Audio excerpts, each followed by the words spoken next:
Then we would next move to the tasks section. We have also noticed that we were able to create notes within the contacts and companies. And we similarly, so if you have any sales notes or sales tasks that you want to create for yourself so that you do not lose a track of this, you can definitely create a create task. Now you can see this is a to-do, or you want to log a task for an email or a call for your reminders. If you want to have a queue, you do not have any. You want to set the alarm. Okay, let's see, we have to call Hanks. We just keep bringing Tom Hanks. If you want to assign a priority, let's say we have a low priority for this.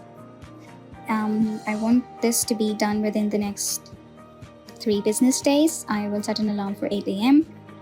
No reminder. If you want to have any subsequent notes around this, we'll just create a task for ourselves, and this would just pop up here in my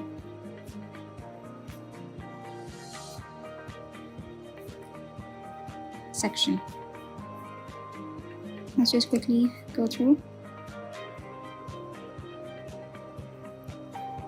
See, now you can see that there's been a task which has been logged here by me. I had to associate a contact, which I completely forgot. So where's the contact record? So we earlier wanted to do it for Hanks. I just want to assign that. And let's say there's a company.